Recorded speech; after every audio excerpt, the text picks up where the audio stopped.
YG와 JYP의 책걸상. 책에 관한 걸쭉하고 상큼한 이야기. YG와 JYP의 책걸상이 찾아왔습니다. YG 강량구입니다. JYP 박재영입니다. 박평 박혜진입니다. 반갑습니다. 네, 지난 시간에 이어서 그 박평 박혜진 선생님과 함께 이 피에르 르메트리의 이 공쿠르상 수상작 다시 발음이 이상해요. 피에르 르메트리의 공쿠르상 수상작 오르바르를 지난 시간에 이어서 이번 시간에 살펴보도록 하겠습니다. 네, 그 전에 댓글 좀 소개해보죠. 노명우 교수의 인생극장 들으시고요. 리딩 스카이님, 원래 책 처방 부탁하려고 했습니다. 몸의 일기, 일요일의 역사가, 양의 노래처럼 자전적 이야기를 통해 지나간 시대의 사회학적 분석, 그리고 스스로에 대한 위로와 자아 성찰의 책을 추천받고 싶었습니다. 인생극장은 더할 나위 없는 책 처방이 되었네요. JYP가 말한 대로 우리나라에도 이런 책이 나오다니 감개무량했습니다. 특히나 마지막 에필로그 읽다가는 결국 눈물이 부모님, 저자 다 비슷한 연배인 듯 저희 집 한 편의 영화를 재현한 것 같아서 더 감정이 복받쳤습니다. 그동안 감사 댓글을 못 드려서 늘 빚진 자의 마음이었는데 고맙습니다. 라고 글을 주셨고요. 그랬더니 또 YG가 댓글을 달았는데요. 직접 읽을까요? 직접 읽을까요? 네, 리딩 스카이님 댓글이 너무 반가워서 제가 짧게 댓글을 남겼는데요. 읽어보겠습니다. YG입니다. 와, 제가 추천드리고 싶은 책을 여러 권 읽으셨네요. 일요일의 역사가를 고르신 안목을 염두에 두고 피터 버거의 어쩌다 사회학자가 되어도 추천드리고 싶어요. 결이 다른 아주 좋은 책으로 리호이나키의 정의의 길로 비틀거리며 가다도 있습니다. 저는 국내 책으로는 리영희 선생님의 대화도 좋았어요. 네, 제가 이제 이런 책들을 언급한 게 일요일의 역사가가 그 프랑스의 역사가 필립 아리에스 이야기거든요. 그래서 이제 그 사회학의 대가인 피터 버거라던가 아니면 리영희 선생님 책이나 또 리호이나키 같은 사람들의 이야기를 리딩 스카이님이 재밌게 읽으실 것 같아서 제가 책을 추천해 드렸는데 리딩 스카이님께서 또 이런 댓글을 남겨주셨어요. 4차원적 웃음 코드와 블랙 개그, 거기다 감동마저 주는 고품격 독서 방송. 그런데 리딩 스카이님께서 맨 처음에는 쬐끔 우습게 보다 새벽 3시 바람이, 또 섬에 있는 서점으로 JYP의 엄청난 센스를, 또 학교에서 가르쳐주지 않은 일본사, 공부 등등으로 YG의 사회과학 분석 탁월한 감각에 이젠 고개 숙여 존경을 보내며 듣고 있습니다. YG의 친필 댓글이 스타로부터 받는 편지 같아 깜짝 놀랐고 엄청 설렜습니다. 박평의 균형 잡힌 세심한 비평은 프로그램의 양념을 넘어 중심을 잡아줍니다. 늘 감사의 마음, 행복한 마음 전해드립니다. 라고 댓글을 남겨주셨습니다. 네. 나 이렇게 좋게 보시니까 너무나 감사합니다. 고품격 댓글이었습니다. 고품격 댓글 맞습니다. 그렇네요. 네. 자, 그리고 인생극장 듣고요. HUMM 땡땡땡땡님, 뒤늦게 책걸상을 알게 되고 정주행해 오느라 너무 행복한 시간들을 보냈습니다. 이제는 매주 올라오는 클립을 드라마보다 더 기다리고 있고요. 정말로요? 오늘 올라온 클립을 들으며, 이게 이제 인생극장 편입니다. 네. 작년에 돌아가신 친정엄마와 홀로 남겨지신 친정아버지 생각이 많이 나서 웃으면서도 눈물이 뭉클뭉클했네요. 저도 박사님처럼 부모님의 이야기를 기록해놓고 싶어지네요. 라면서 책 처방도 부탁드려도 될까요? 워킹맘으로서 열심히 살아가고 있는데요. 좋은 엄마가 되는데 도움이 될 만한 책이나 친정엄마가 그리운 저에게 위로가 될 만한 책이 있으면 추천해 주세요. 라고 주셨습니다. 요 처방 의뢰는 또 저희가 고민 좀 해보고 다음에 기회를 찾아보도록 하겠습니다. 그렇게 하도록 하겠습니다. 네. 자, 지난 시간에 이 오르바르의 첫 장면에 초점을 맞춰가지고 저희가 이제 대충의 이제 주인공의 캐릭터 설명을 했었는데, 지난번에 이제 세 사람의 중요한 인물들을 얘기를 했잖아요. 일단은 너무나 소심해서 불쌍한 알베르. 죽다가 살아난 알베르, 그리고 이제 알베르를 극적으로 구했지만 이제 본인의 얼굴의 반쪽을 이제 전쟁이 끝나기 직전에 날려버린 부유하게 자란 귀족 가문의 상속자였던 에두아르. 네. 그리고 그 전쟁을 기회로 삼아서 이제 성공하고자 하는 이제 몰락한 귀족의 이제 적자인 프레델 중이 네. 욕망의 화신이죠. 욕망의 화신이죠. 그 프레델 중이는 정말 프라델. 프라델. 네. 프라델 중이는 딱 읽으면은 또 JYP 못 됐다고 할까 봐. 안 고쳐준다고. 프라델 중이는 얄미우면서도 약간 미워할 수 없는. 그럼 미워할 수 있겠던데 나는. 왜 미워할 수 없어요? 아니 미워할 수 없어요. 왜냐하면 그 프라델 중이가 굉장히 나쁜 사람처럼 보이지만은 뭔가 성공에 집착하는 그런 평범한 사람들은 여러 가지 면모들을 잘 버무려 놓은. 그 소설을 읽다 보면은 이 오르부아르뿐만 아니라 이 그 작가의 작품 안에는 인용되는 것들도 많고 여러 작품들의 흔적들이 보이거든요. 네. 근데 이 알베르와 그 프라델의 관계는 흡사 이 빅토르 위고의 그 레미제라블을 보면은 자베르와 장발장의 관계처럼 굉장히 서로 약간 쫓기면서 굉장히 증오하지만 또 끝까지 뭔가 함께 할 수밖에 없는 그런 관계들과 좀 비슷해 보였어요. 맞습니다. 자, 그 청취자분들도 한번 생각을 해보세요. 이제 알베르는 이 프라델 중이가 죽었다고 생각을 했는데 갑자기 살아난 거죠. 그 프라델 중이 입장에서도 이 알베르는 눈엣 가시 같은 존재인 거예요. 그렇죠. 자기가 자기의 비밀을 알고 있는. 네, 자기의 비밀을 알고 있는. 그래서 이 알베르를 그 이 오르부아르 소설 제목의 모티프가 됐던 그 국가 모욕죄, 반역죄, 네. 국가 반역죄로 몰아서 처형을 시키려고 하는 시도도 실제로 합니다. 네네. 초반에 그것도 나오죠. 초반에. 그런데 알베르는 상당히 운이 좋게. 근데 그 상황에서 또 알베르는 오줌을 지려요. 너무 무서워가지고. 다행히 알베르가 그 이전 전투에서 세운 공로가 좀 있어가지고 네. 네, 살아나죠. 음.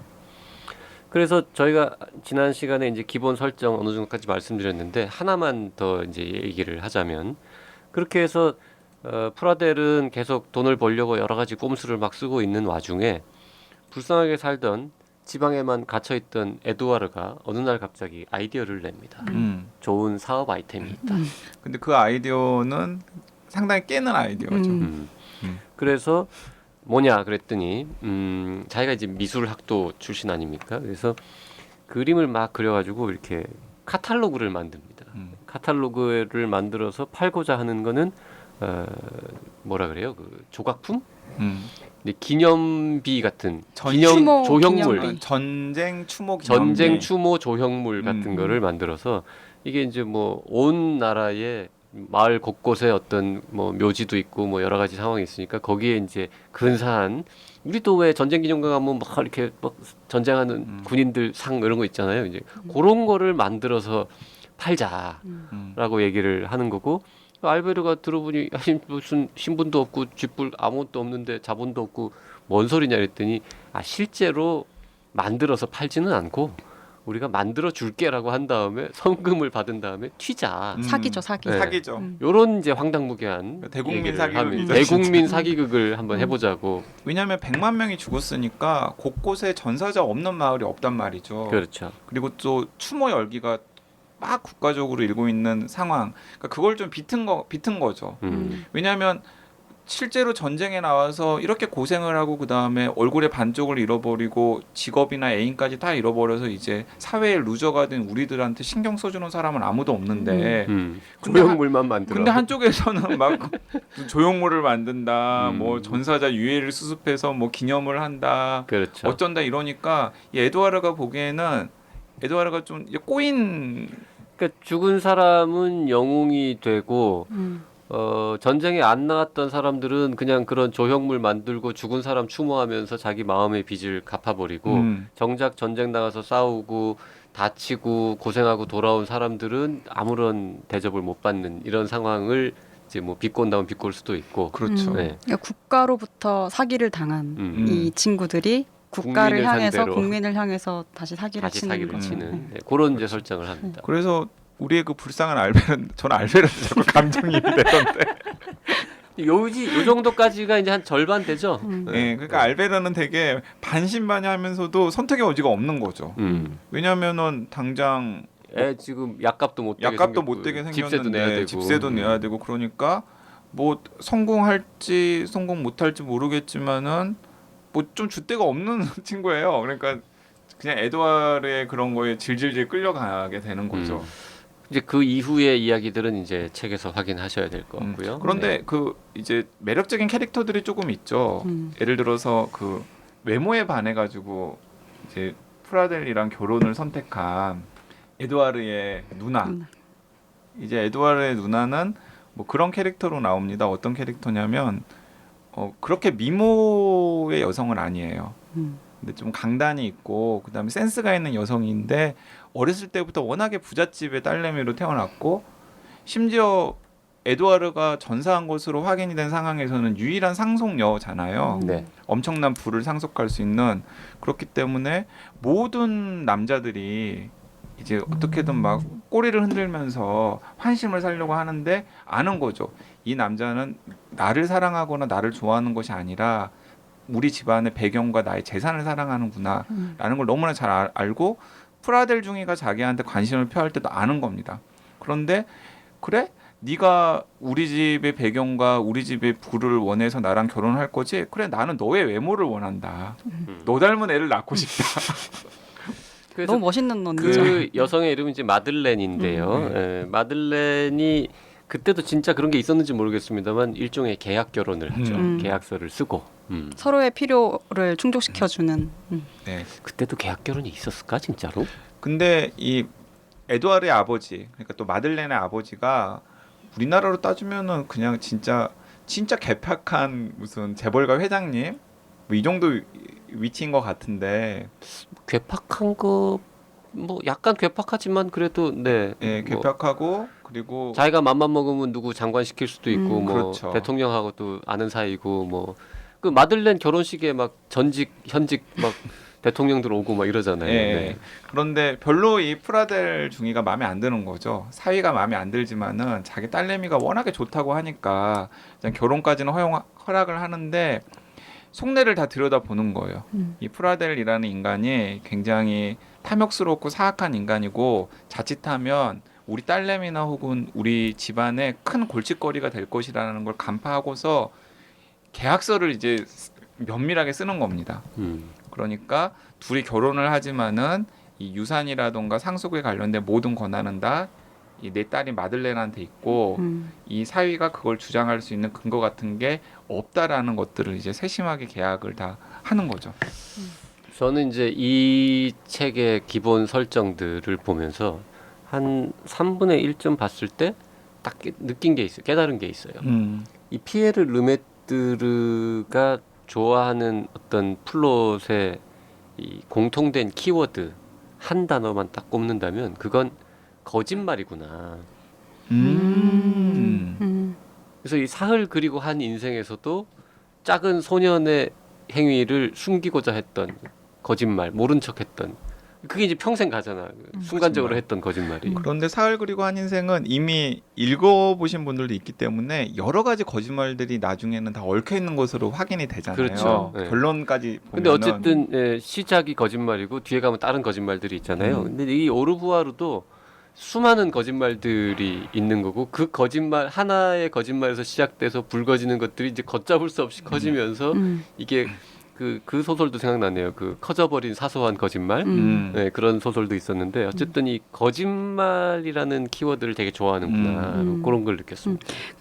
이제 르메트르가 한 인터뷰들을 보면은 처음에 이 소설을 쓰기 시작했을 때 이제 탐정 소설로 시작을 했대요. 그러니까 이게 뭐 어떻게 밝혀지고 이 거짓말을 하는 것들이 어떻게 인이 되고 근데 쓰다 보니까 이 작품에는 이 탐정 소설의 DNA가 있는 게 아니다. 그래서 모험 소설이 된 거죠. 이 두 캐릭터들이 세상을 향해서 어떤 방식으로 풍자를 하는지 그리고 근데 소설을 다 읽고 나니 정말 완벽한 하나의 풍자 소설이다. 사회에 대한 묘사, 어떤 국가에 대한 비판 이런 것들이 굉장히 잘 정리된 그런 생각이 들었고 그 조금 전에 말씀하신 것처럼 여성을 다루는 방식들도 좀 놀라운 부분들이 있었는데 보통 되게 좋은 작품들이어도 여성을 다루는 방식은 굉장히 평면적이거나 그 시선 자체가 좀 입체적이지 않은 경우들이 경우들이 많은데 음. 이 작품 안에서 이제 그려지는 모습들은 그런 부분에 있어서도 좀 대가로서의 면모 이런 것들 좀 보였었어요. 네. 네. 그 여성을 다루는 방식 얘기하니까 이 소설에서 나오는 캐릭터 중에 또 어떤 캐릭터가 있냐면은 알베르가 사랑에 빠집니다. 하녀와 사랑에 네. 빠져요. 네. 그건 뭐안 중요한 거예요. 네, 중요해요. 그 하녀와 사랑에 중요해, 그게? 네, 하녀와 사랑에 빠지는데 그 사랑의 방식도 그 하녀의 캐릭터가 굉장히 진취적이고 적극적인 것으로 묘사가 돼요. 그러니까 상황을 주도하는 여성인 거죠. 맞아요. 그게 이제 결론 부분에서 이제 알베르의 운명을 또 이렇게 가르는 중요한 이제 변수가 되는데 그 여성 얘기가 나왔으니까 제가 지난 시간에 처음에 이 오르바르 그리고 사흘 그리고 한 인생을 쓴 다음에 오르바르의 후편격인 책을 올해 초에 피에르 르메트르가 프랑스 현지에서 냈다라고 했잖아요. 네. 지금 또 반응이 굉장히 좋다고 지금도 하는. 반응이 굉장히 좋은 그게 화재의 색깔이라고 하는 제목인데요. 화재? 네, 화재의 색깔. 이슈예요? 아니면 불? 네. 아. 화재의 색깔이라는 책인데 저도 이제 그 소설을 읽어보지는 못했죠. 아직 영어로도 소개는 안 돼 있는 것 같아요. 야, 그런데 얼마 영어판도 안 나오고 한글판도 안 나온 불어판 소설 네. 내용 지금 얘기하는 겁니까? 지식인이에요. 정말. 그래서 근데 구글- 줄거리가 구글 만세다 정말. 네, 줄거리가 너무나 궁금해가지고 그 이제 피에르 르메트르를 불어로 검색을 한 다음에 그런 불어 게시물들이 나오잖아요. 그걸 영어로 구글 번역기로 돌려가지고 영역. 네, 영역을 해서 이제 듬성듬성 읽은 다음에 네. 아 대충 이런 내용이구나라고 파악을 했는데 놀라지 마세요. 뭐 그 오르바르의 후편이라고 나온 올해 네. 초에 나온 그 소설의 주인공들이 네. 오르바르에 나온 주인공들이에요. 진짜? 등장인물들입니다. 아 이게 진짜로 속편인 거예요? 네. 이어지는? 속편이에요. 완전히 딴 얘기가 아니고? 그러니까 미치게 하는 거죠. 읽고 싶은 거죠 너무. 그리고 그거 보려면 이거 봐야 되는 그런 연결일까요? 그렇지는 않지만은 그러니까 오르바르는 오르바르 자체로 완결된 소설이고 맨 끝에 오르바르의 주요 등장인물들이 어떻게 됐는지가 연대기별로 다 나오잖아요. 에필로그가 있죠. 이 책에. 에필로그가 네. 있죠. 그런데 1927년에 누군가가 죽는다라고 에필로그에 나옵니다. 네. 그런데 그 1927년에 그 사람의 장례식장부터 시작이 되는 거예요. 그래요. 야. 영화 같네요. 네, 영화 네. 같아요. 이야. 그럼 처음부터 그리고 그 다음 작품까지 지금 구상을 다 해놓고 구상이 돼 썼다는 있는 거예요. 거죠. 맞습니다. 그리고 그 후편의 주인공처럼의 중요한 인물이 누구냐면 바로 마들렌이에요. 아, 그 딸. 딸, 아, 회장님 딸. 회장님 딸. 그래서 진짜 한국어판 언제 나옵니까? 현지의 평가는 페미니즘 소설이다. 페미니즘 소설이다. 여성에 대한 관점이 비범했어요. 그렇죠. 1차 세계대전 이후에 여성의 목소리가 프랑스 사회에서 어떻게 커져가는지 그리고 그 과정에서 이 남성 중심의 사회와 어떻게 충돌하는지를 아, 그려낸 소설. YG 거죠. 또 모를 것 같긴 한데 그냥 혹시나 해서 물어볼게요. 그럼 1927년에서 시작해서 몇 년도까지 이어집니까? 몇 년도까지 요즘 몰라? 모르겠어요. 이제 근데- 2차 세계대전 전에 끝날 것 같은데. 그럴 것 같아요. 음. 그러니까 2차 세계대전 전이라기보다는 제가 생각하기에는 2차 세계대전으로 막 고조되고 있는 그런 상황에서 끝날 것 같고요. 그리고 이 오르부아르의 에필로그에 보면은 오르부아르에서 이 주인공들을 돕는 조력자가 한 명 있어요. 굉장히 귀여운 조력자가 한 명 있습니다. 네, 소녀가 하나 있죠. 네, 소녀가 한 명 있죠. 어린아이. 어린아이. 근데 그 어린아이가 또 나와. 그 소설에서는 나오는지는 모르겠어요. 그런데 오르바르의 에필로그를 보면은 뭐라고 피에르 르메트르가 묘사를 해놨냐면 이 소녀는 잠시 잊어도 좋다. 하지만 우리는 1940년대에 이 소녀를 다시 만나게 될 것이다. 너무 두근두근 거려.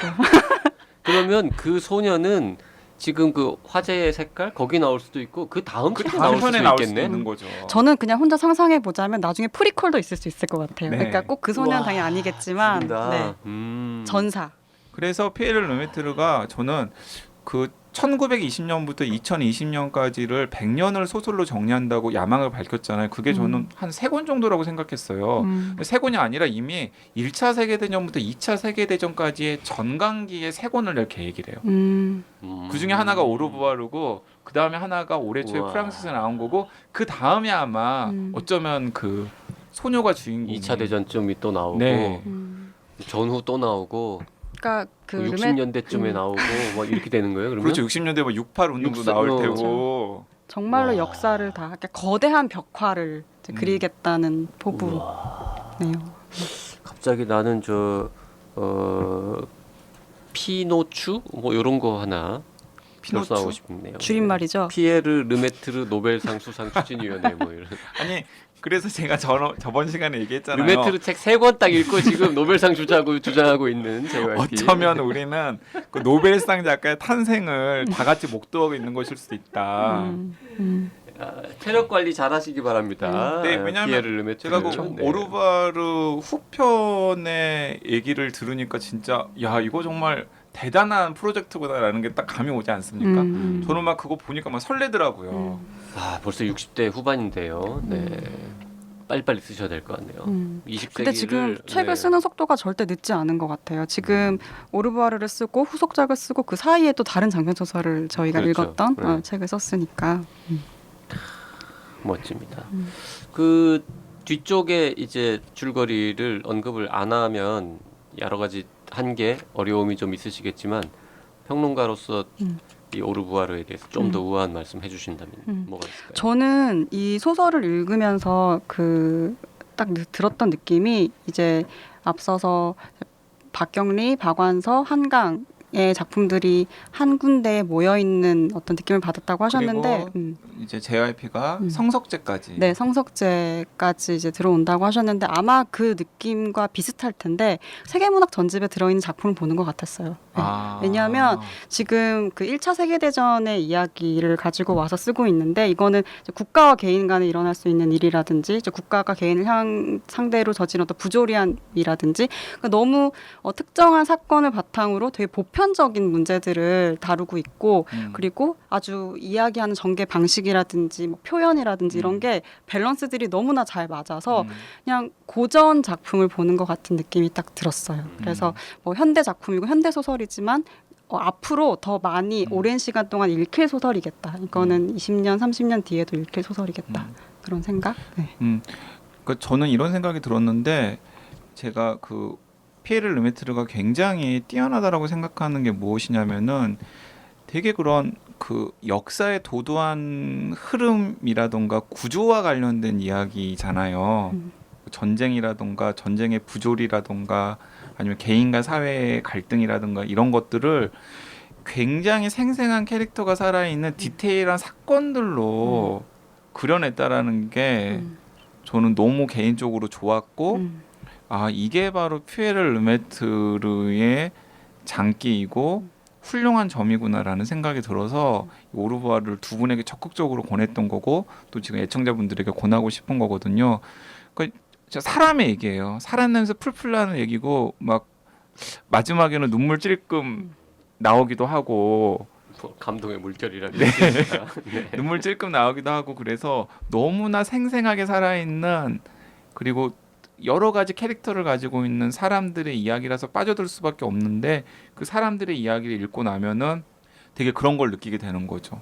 이게 전쟁이라던가 그리고 이 불합리한 사회 구조라던가 아니면 그 안에서 희생을 당할 수밖에 없는 소수자나 약자나 개인들의 아픔이라던가 그리고 아 정말 이런 사회에 이런 세상을 그대로 놔둬야 되나라는 생각들까지도 막 여러 가지 것들이 들게끔 하는데 그것을 막 강요하거나 무리하지 않고 자연스럽게 그런 생각이 네. 들게 한다는 거죠. 직설적으로 뭐 사회를 비판하거나 하는 내용 전혀 아니에요. 전혀 없어요. 근데 간접적으로 행간을 읽다 보면 야 정말 사람들이 사는 이 세상 삐리리 막 삐리리 웃기지 않냐 뭐 이런 얘기를 이제 하는 거죠. 그러니까 예를 들어서 그리고 이 피에르 르메트르의 시선 자체도 굉장히 낮은데 독특한 하급 공무원 나오잖아요.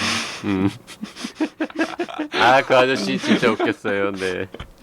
유머도 빼놓을 수 없죠. 네. 그리고 그 이 소설을 쓸 때 20년대, 그러니까 1920년대 사람들이 정말로 어떤 생각을 하고 살았는지를 정말 밀착 취재를 했다고 해요. 그래서 이제 도서관에 가서 혹은 집에서 1919년, 20년대 일간지를 계속해서 읽었다고 하거든요.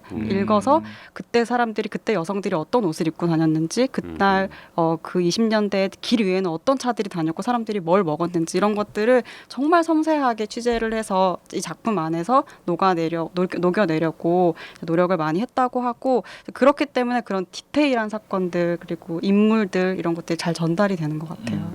그 얘기도 한번 드리면 좋을 것 같은데 오르바르를 원작으로 한 영화도 있잖아요. 맨 오브 마스크. 맨 오브 마스크라는 저는 영화는 보지는 않았는데 이제 영화 제목이 왜 맨 오브 마스크냐면 그 얼굴 반쪽이 사라진 에드와르가 나중에는 이제 본인의 얼굴을 감추고 거리로 나가고 싶어서 그 아까 잠깐 언급이 되었던 소녀의 도움을 받아서 갖가지 가면을 만들어서 그 가면을 쓰고서 이제 세상에 나가게 되는데 그래서 영화 제목이 맨 오브 마스크예요. 근데 저는 영화는 안 봤는데 그 책을 안 보고 영화만 본 분들이 영화 평들을 올려놓은 걸 봤는데 굉장히 그 영화도 나름의 감동이 있는 것 같아요.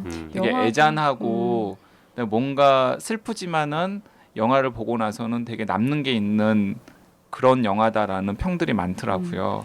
그 소설에서 보여지는 여러 가지 그런 복잡 미묘한 그 감정선들과 스토리와 감동을 영화에 고스란히 전달할 수는 없었겠지만은 원작이 워낙에 좋다 보니까 그 원작을 토대로 한 영화에서도 그런 감동의 정치가 있을 수밖에 없었을 거라는 생각이 듭니다. 전 맨 오브 마스크라는 영화가 있는 줄도 모르고 한국에 개봉한 줄도 모르고 그러고 살았는데 몇 달 전에 개봉했어요, 한국에. 네. 근데 소리 소문 없이 이 책을 몰랐으면은 전혀 모르고 넘어갔을 텐데. 소설을 보고 싶긴 해요. 읽을 때도 그 에드와르의 캐릭터가 너무 매력적이잖아요. 그리고 그렇죠. 이 친구가 말을 못 하잖아요. 예, 여기 뭐 많이 다쳐서. 그래서 이것이 시각화 됐을 때, 영상화 됐을 때 어떤 방식으로 보여질까라는 건 너무너무 궁금하거든요. 근데 그런 부분들이 되게 참 잘 보고 볼 수 있을 것 싶은데, 같아요. 네. 예. 그 보고 싶은데 최근에 JYP가 영화를 거의 못 보고 있습니다. 책 읽느라고. 네. YG 왜 그렇게 불쌍한 표정으로 저를 보면서 YG의 꼬임에 넘어가지고 지금 이 책걸상 하면서 원래 저 JYP 영화 많이 봤거든요. 영화 좋아하고. 근데 영화 볼 시간이 없어요. 책 보느라고. 책이면 충분합니다. 네. 책이 훨씬 재밌어요, 영화보다. 그 영화로도 볼 수 있을 것 같고, 저는 이거를 그래픽 노블을 봤거든요. 이게 열린 책들에서 오르부아르 그래픽 노블이 나왔어요. 아, 오르바르 그래픽 노블 나왔어요? 네, 근데 그래서 이제 660쪽도 금방 읽을 수 있지만 혹시 그 분량을 뭐 읽고 이미지로 좀 더 보고 싶다고 하실 수도 있고, 혹은 조금 더 압축된 형태의 이야기를 보고 싶다 이런 분들도 있을 수 있는데, 그걸 압축한 것도 그 직접 작가가 했기 때문에 뭐 다른 작가에 의해서 각색이 됐거나 하지 않아요. 그래서 한번 그쪽으로 보셔도 좋을 것 같아요. 그런데 이런 포인트들도 있는 것 같습니다. 오르바르를 이제 뭔가 창작을 하는 사람들이 읽으면은 뭔가 내가 익숙한 수단으로 다시 바꿔서 해보고 싶다라는 욕심이 드는 그런 원작이에요. 그러니까 아마 연극하시는 분들은 아 이거 연극으로 한번 만들어보고 싶다. 연극적인 요소들이 굉장히 많이 들어있잖아요. 연극으로 만들어보고 싶다는 욕심이 들 테고 당연히 시나리오 작가나 영화 감독들은 영화로 만들어보고 싶다는 생각이 들 테고 아마 그래픽 노블 작업도 그 그래픽 노블 작가가 이 소설을 읽고서 너무 이걸 그림으로 그려보고 싶다라고 피에르 르메트르한테 제안을 했고 그걸 피에르 르메트르가 오케이를 하면서 이제 만들어졌을 거라는 생각이 들어요. 그러니까 막 뭔가 독자들로 하여금 뭔가 이 이야기를 뭔가 다른 사람들에게 뭐 전달을 하고 싶고 같이 공유하고 싶은 그런 욕구를 불러일으키는 그런 이야기인 거죠. 그리고 그러니까 촘촘하게 섬세하게 잘 썼지만 잘 썼고 거기 더불어서 적당한 여백을 갖고 있기 때문에 다른 사람들, 이걸 읽은 사람들이 들어가서 이건 내가 다시 한번 써보고 싶다라는 욕구를 이렇게 자꾸 만들어내는 거죠. 그러니까 이 영화 같은 경우도 책이랑 결말이 다르대요. 그래요? 네, 그게 원작자에게, 그러니까 르메트르에게 허락을 받고 결말을 다르게 만들었다고 하더라고요. 그러니까 결말이 충분히 다를 수 있어요. 네. 저는 이 소설의 결말이 좀 애잔했거든요. 그러니까 결말 다를 수 있고 그리고 제가 영화는 보지 않았는데 영화의 평들을 보니까 소설에서 약간 주변화된 인물들을 영화에서는 또 적극적으로 부각을 시켰더라고요. 예를 들자면은 아까 얘기했던 알베르의 여자친구 하녀 소설에서는 이제 좀 더 알콩달콩한 현실적인 사랑을 나누는 캐릭터로 좀 더 강하게 부각을 시켰던 것 같고 저희가 아까 1940년대에 다시 등장하게 될 거라고 피에르 르메트르가 예고했던 그 소녀도 소설에서는 상당히 중요한 비중의 조력자로 등장하긴 하지만은 캐릭터가 생생하게 살아있지는 않아요. 똑똑한 여자의 정도인데 이 영화에서는 훨씬 더 이제 막 이렇게 발랄 상큼하게 이렇게 캐릭터로 묘사가 되었다고 하더라고요. 그러니까 이제 그런 것들도 방금 박평이 얘기했던 그 소설이 가지고 있는 여백을 독자 혹은 새로운 창작자들이 자신의 색깔로 입혀가지고 뭔가 재창작할 수 있게끔 배려한 피에르 르메트르의 장치일 수도 있겠다는 생각도 듭니다. 그리고 그 심지어 악역인 그 프라델 중이마저도 굉장히 복합적이고 매력적인 인물이에요. 그렇죠. 어디가 매력적인 거예요? 그러니까 너무 악독하잖아요. 그냥 나쁜 놈이던데 사악하고 아니 그 애청자분들이 한번 읽어보시고 댓글 달아주세요. 잘생겨서 지금 매력적이라고 얘기하는 겁니까? 아니 뭐 여자도 아닌데 제가 왜 몰랐는데 잘생긴 남자한테- YG 외모 콤플렉스 있는 줄? 그런 거 있잖아요. 너무 사악하고 너무 얄밉기 때문에 막 이 사람의 운명은 어떻게 될까? 성공할까?